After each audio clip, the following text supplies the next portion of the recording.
नमस्कार। एक बार फिर हाजिर हूँ एक नई कहानी कुम्हार लेकर। ये कहानी मैंने 5 मई 2005 को लिखी थी। प्रस्तुत है, वाचन कर रहा हूँ कहानी कुम्हार। मैं छत पर लेटा खुले आसमान में क्या तक रहा था। गर्मी की रातों में खाट पर लेटे हुए चांद तारों को निहारने में कैसा अनिर्वचनीय सुख है। विशाल आसमान का प्रसार हमारे मन को कितना फैलाव देता है। टिमटिमाते हुए तारे आशा के असंख्य दियों की तरह लगते हैं। आकाश इतना ऊंचे होते हुए भी इतना करीब क्यों लगता है? क्या हम सबके भीतर भी एक आकाश है, ऊपर के आसमान से कहीं ऊंचा, कहीं विशाल? हम ब्रह्मांड के अंदर हैं अथवा हमारे अंदर भी ब्रह्मांड हैं? क्या इस ब्रह्मांड के परे भी कई ब्रह्मांड हैं? तो फिर क्या हमारे भीतर भी असंख्य ब्रह्मांड हैं? कहते हैं कौशल्या ने राम के मुख में असंख्य सूर्य, चंद्र एवं ब्रह्मांड देखे थे। क्या एक बालक के मुंह में असंख्य ब्रह्मांड समा सकते हैं? यदि हां, तो ऐसा हमारे साथ क्यों नहीं हो सकता? हम भी तो उसी वृहत सत्ता के अंश हैं। इस उधेड़ बुने रहस्य की खोज में सदियां बीत गई, सैकड़ों खप गए, लेकिन आसमान की विशालता की तरह यह बृहत प्रश्न आज भी वैसे ही अनुत्तरित है जैसा सदियों पूर्व था। तारों को देखते हुए मेरी नजर उस पीले तारे पर टिक गई जो ठीक मेरे सर के ऊपर चमक रहा था। उसे देखते ही मैं कहीं अतीत में खो गया।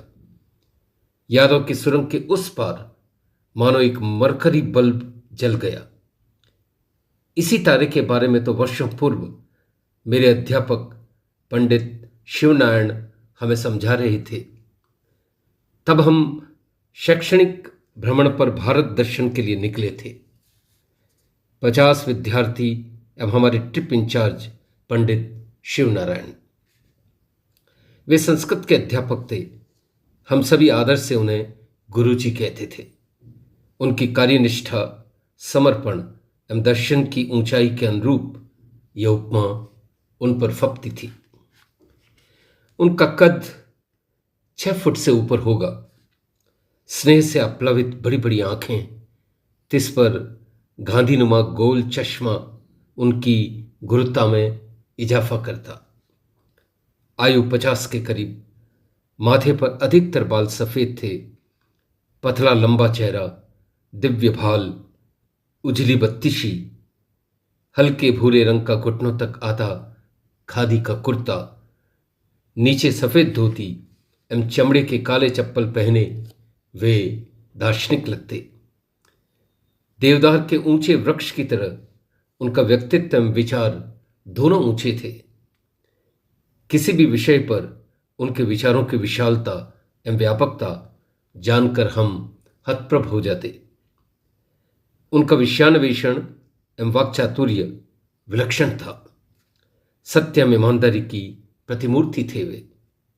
बातों ही बातों में संस्कारों के ऐसे अंकुर लगाते जिनकी जड़ें दिन ब दिन मजबूत होती। स्वाध्याय का पानी एवं मेहनत की खाद पाकर ये पौधे जड़ पकड़ लेते। विद्यार्थी के जीवन निर्माण में अध्यापक से अहम कोई शख्सियत नहीं होती। अध्यापक उस कुम्हार की तरह होता है जो कच्चे घड़े को इस तरह थापता है कि न तो घड़ा फूटता है, न ही पक जाने पर कोई छेद रहता है। घड़े में यदि एक भी छेद रह जाए तो उसका कोई महत्व नहीं। विद्यार्थी में भी एक दोष का अंकुर रह जाए तो कभी कभी वह न सिर्फ विद्यार्थी के लिए, समाज एवं राष्ट्र के लिए भी विनाश का सबब बन जाता है। अब वे अध्यापक नहीं रहे तो वे विद्यार्थी भी लुप्त हो गए। दिन रात अपनी जेबों को भरने वाले अध्यापक भला विद्यार्थियों में सत्य, न्याय एवं कर्तव्य परायणता के अंकुर कैसे स्थापित करेंगे? पूर्णतः व्यावसायिक दृष्टिकोण के साथ पलने पढ़ने वाले विद्यार्थियों के लिए सत्य, ईमानदारी, कर्तव्यपरायणता जैसे गुण शाब्दिक विलास एवं विनोद की बातें रह जाए तो इसमें आश्चर्य क्या है। एक बार हम सभी भरतपुर के जंगल में कैंप कर रहे थे। रात्रि भोज एवं गीतों का कार्यक्रम पूरा होते 11 बज गए। खुले आसमान में तारे चमक रहे थे। उस दिन गुरुजी अपनी अंगुली आसमान की ओर कर हमें बता रहे थे, देखो वह जो पीला चमकता हुआ तारा है उसका नाम बृहस्पति है। यह सौरमंडल का सबसे बड़ा तारा है, पृथ्वी से 11 गुना। यह पृथ्वी से करोड़ों मील दूर है।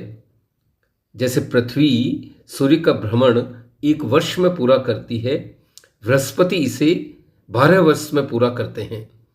यह हर राशि में करीब 1 वर्ष रहते हैं। ज्योतिषियों के लिए तारा विवेचन का विषय है।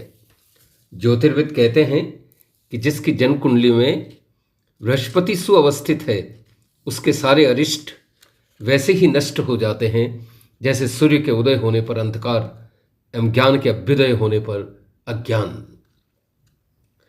ऐसा कहते हुए उन्होंने आकाश मंडल पर दृश्य कुछ राशियों के बारे में भी हमें बताया। मुझे पहली बार पता चला कि राशियां कुछ तारों का समूह मात्र है।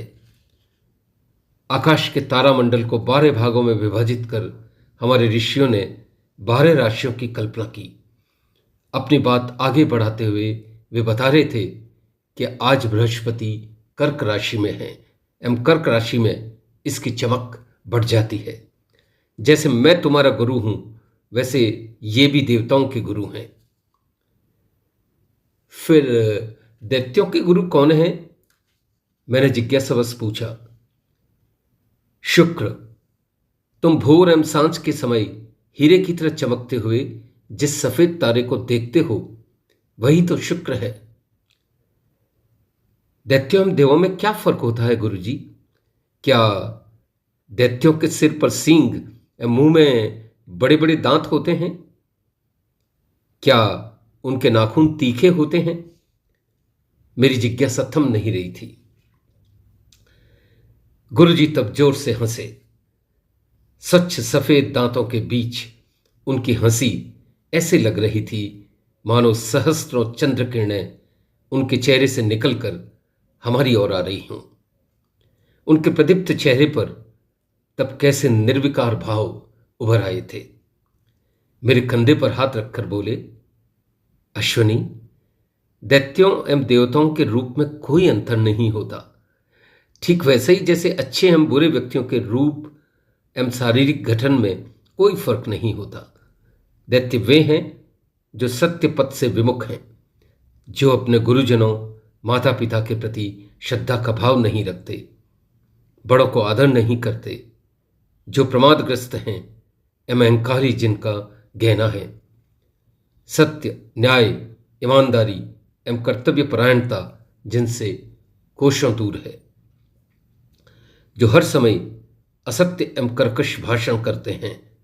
माया के मद ने जिन्हें मतवाला बना दिया है।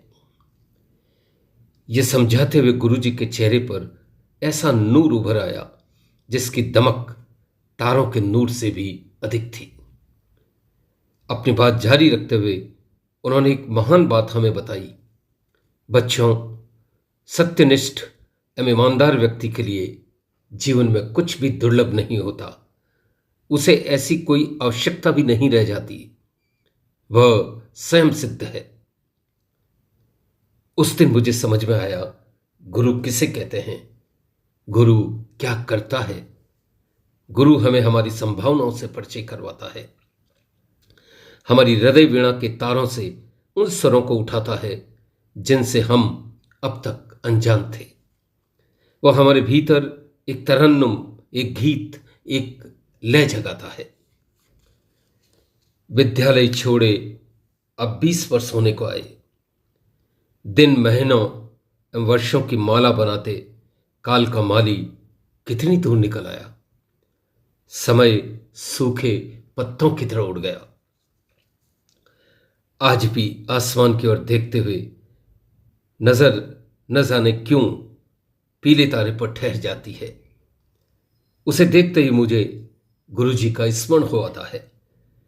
इसलिए जब भी जयपुर से भवानी मंडी आता हूं, गुरुजी के दर्शन करने उनके घर अवश्य जाता हूं। इस बार पूरे 4 वर्ष से भवानी मंडी जा रहा हूं। कारोबार इतना फैल गया है कि जयपुर छोड़े नहीं छूटता। अपने कैरियर के प्रारंभ में जिस व्यवसाय की कंबल हम ओढ़ लेते हैं, बाद में जाकर भी वह नहीं छूटती। मैं गुरुजी के घर की ओर बढ़ रहा था। उनका आशीर्वाद प्राप्त करना हर बार मेरा अभिष्ट होता। उन्हीं के बताए मार्ग पर चलकर तो मैं आज इतना बड़ा व्यापारी बना हूं। गुरुजी के घर का पूरा रास्ता मुझे आज भी याद है। किसी से पूछने की जरूरत ही नहीं पड़ती। पहले व्यास मोहल्ले में पहुंचो, फिर दाएं मुड़कर गली के अंतिम छोर पर पहला मकान। मेरी उत्कंठा मेरे उत्साह को दूना कर रही थी। आश्चर्य के आघात देने की जितनी शक्ति समय में होती है, उतनी अन्य किसी में नहीं होती। व्यास मोहल्ले से दाएं मुड़कर गुरुजी की गली में कदम रखा ही था कि एक दृश्य देखकर चौंक गया। गुरुजी का घर गली के अंतिम छोर पर था। घर दूर से ही दिख जाता था। उनके घर 3-4 पुलिस वाले खड़े थे। वहां खासी भीड़ जमा थी। मेरे माथे में चींटियां रेंगने लगी। मन में शंकाओं के असंख्य बादल उमड़ आए। मन में अनेक प्रश्न कौंधने लगे। गुरुजी के घर पुलिस, क्या हो गया? गली के बीच तक मैं धीरे धीरे बढ़ता गया। बीच गली में खड़े एक सज्जन से पूछा, वहां पुलिस क्यों खड़ी है? कुछ देर तो वह चुप रहा, फिर बोला, भाई साहब, कुमार फूटी हांडी में खाता है।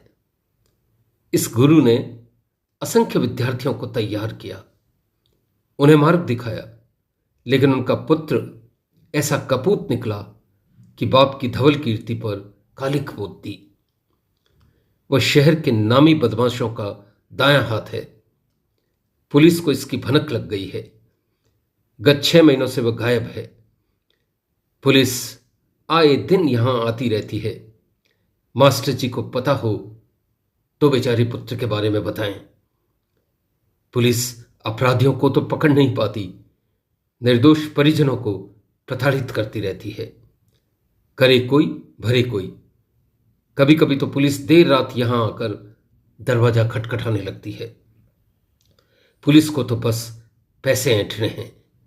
इन्होंने तो एक ही पट्टी पढ़ी है, कसंगे तब फंसेंगे। तंगहाल गुरुजी, इनका पेट कैसे भरे? सारी उम्र तो ईमानदारी की माला जपते हुए निकल गई। मैं सांस रोके सुन रहा था। मेरी धमनियों में मानो रक्त प्रवाह थम गया था। भाग्य का ऐसा क्रूर और निर्मम रूप। मैं धीरे धीरे चलकर गुरुजी के घर तक आया एवं भीड़ के पीछे खड़ा हो गया। गुरुजी तब थानेदार से कह रहे थे, बेटा, मैं ईमानदारी से कह रहा हूं कि मुझे मेरे बेटे की कोई सूचना नहीं है। वह जिस दिन भी घर आया अथवा मैंने उसे देख भी लिया तो सबसे पहले आपको सूचना दूंगा। थानेदार की भौहें टेढ़ी हो गई, उसकी त्योरियां चढ़ गई। बुड्ढे, तो सब जानता है, बस बताता नहीं। तुझे नहीं तो इस बुढ़िया को पता होगा। फिर गुरुजी की पत्नी की ओर घूर कर देखा। बुढ़िया, उसे कहां दुबका रखा है? कुछ रुक कर पुनः गुरुजी की ओर मुखातिब होकर बोला, ध्यान रखना, जरा भी होशियारी की तो बुढ़ापे में चक्की पिसवा दूंगा। गुरुजी का चेहरा आंसुओं से नहा गया। उनकी झुर्रियों के बीच होकर आंसू ऐसे बहने लगे जैसे जीवन की टेढ़ी मेढ़ी पगडंडियों पर दुर्भाग्य के नाले बह रहे हों। यह मेरे सब्र की इंतहा थी। गुरुजी का इतना उपहास, थानेदार की इतनी हिम्मत। ये कानून के सिपाही हैं अथवा कानून की धज्जियां उड़ाने वाले हरामखोर अधिकारी? मेरा चेहरा तमतमा उठा। कर्तव्य के सैकड़ों ज्वालामुखी हृदय में एक साथ फूट गए। इन ज्वालामुखियों की एक एक चिंगारी मुझसे गुरुदक्षिणा मांगने लगी। भीड़ चीर कर मैं आगे आया। मेरी आंखों से चिंगारियां फूट रही थी। मेरा रौद्र रूप देख थानेदार घबरा गया। आज मुझे कौन रोक सकता था? चीरती हुई आंखों से थानेदार की ओर देखकर बोला, क्या आप में इतनी तमीज भी नहीं है कि बाप के बराबर वृद्ध आदमी से कैसे बात की जाती है? क्या आपको यही प्रशिक्षण दिया जाता है? इनका बेटा यहां नहीं है तो ये कहां से लाएंगे? अपराधी को पकड़ना आपका काम है, इनका नहीं। अपनी असफलता के कुंठा आप इन पर क्यों उगल रहे हैं? शहर में बड़े बड़े अपराधी बैठे हैं, उन्हें कोई छूता तक नहीं। आप स्वयं जानते हैं शहर के नेता, रईस एवं प्रभावशाली लोग कितने अपराध करते हैं। उनका आप कुछ नहीं बिगाड़ सकते। उनके तो तलवे सहलाते रहते हैं। बस चंद गरीबों को पकड़कर अपनी कमीज पर तमगे लगाते हैं। क्या गरीब होना गुनाह है? क्या आप जानते हैं आपका यह व्यवहार किसी प्रतिष्ठित व्यक्ति पर कितना बड़ा कलंक लगा सकता है? थानेदार को सांप सूंघ गया। स्थिति भांप कर वह चलता बना। मैंने अब भीड़ की ओर गुस्से से देखा। क्षण भर में भीड़ गायब हो गई। मेरी आंखों से लावा बरस रहा था। गुरुजी की पुतलियां जड़ हो गई। वे असहाय, पंख टूटे पक्षी की तरह मुझे देखने लगे। उनका हाथ पकड़कर मैं उन्हें भीतर ले आया। कुछ देर कमरे में सन्नाटे तैरते रहे। गुरुजी की आंखों से अब भी अश्रुओं की अविरल धारा बह रही थी। थोड़ी देर बाद शांत हुए तो रुक रुक कर बोले, अश्वनी, सूरज के घर शनिचर आ गया। अपना माल खोटा है तो किसे दोष दूं? तुम सबको घटते घटते मैं अपने घर को भूल गया। मैंने चांद तारों की ऊंची बातें तो समझाई, पर संगति का महत्व बताना भूल गया। मेरा लड़का होनहार एवं विद्वान था, पर बुरी संगति में फंस गया। इसी के चलते अनेक व्यसनों का शिकार हो गया। अपने साथियों की तरह वह भी शहर में गुंडागर्दी करने लगा। वह जब तब डर दिखाकर लोगों का धन हड़प लेता। उसके विरुद्ध अनेक मुकदमे दर्ज हो गए। मैंने तमाम प्रयास किए कि वह सन्मार्ग पर लौट आए, पर कुसंगति के बीहड़ वन में भटके राहगीर को कब मार्ग मिला है। मैं हार गया। वो स्वयं तो आज दुर्भाग्य की आग में जल ही रहा है।